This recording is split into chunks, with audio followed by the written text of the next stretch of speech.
सनातन धर्म में 24 एकादशी होती हैं। सभी का अपना अपना महत्व होता है, लेकिन ज्येष्ठ मास की शुक्ल पक्ष एकादशी तिथि को पड़ने वाली निर्जला एकादशी का विशेष महत्व माना गया है। इस एकादशी में पानी पीना पूर्णतया वर्जित है।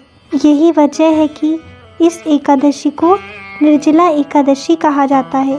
धार्मिक मान्यता है कि इस एकादशी का व्रत करने से सभी 24 एकादशियों का फल मिल जाता है।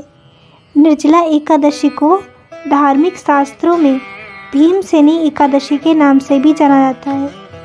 विद्वानों के अनुसार व्रत करने वाले को गंगा दशहरा के दिन से ही तामसी भोजन का त्याग कर देना चाहिए।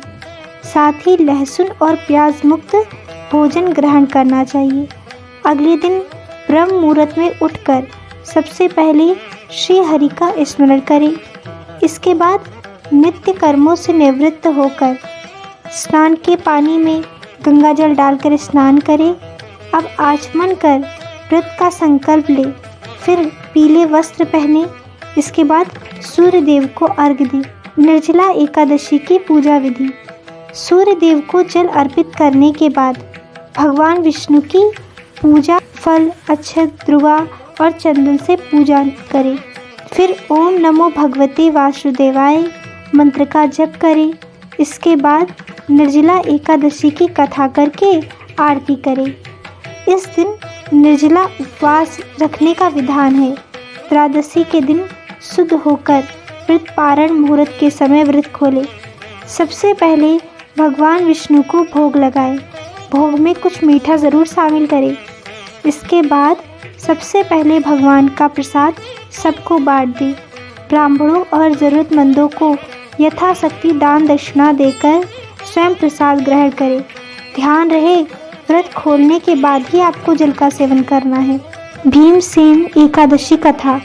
पौराणिक कथा के अनुसार जब महर्षि वेदव्यास ने पांडवों को चारों पुरुषार्थ धर्म, अर्थ, काम, मोक्ष देने वाले एकादशी व्रत का संकल्प कराया तो महाबली भीम ने निवेदन किया, महर्षि, आपने तो प्रतिपक्ष एक दिन के उपवास की बात कही है। मैं तो एक दिन क्या, एक समय भी भोजन के बगैर नहीं रह सकता।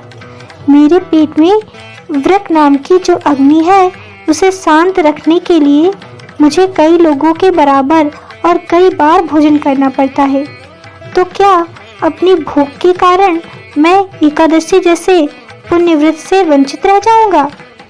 महर्षि ने भीम की समस्या का निदान करते और उनका मनोबल बढ़ाते हुए कहा, नहीं कुंती नंदन, आप ज्येष्ठ मास की शुक्ल पक्ष की निर्जला नाम की एक ही एकादशी का व्रत करो और आपको वर्ष की समस्त एकादशियों का फल प्राप्त होगा।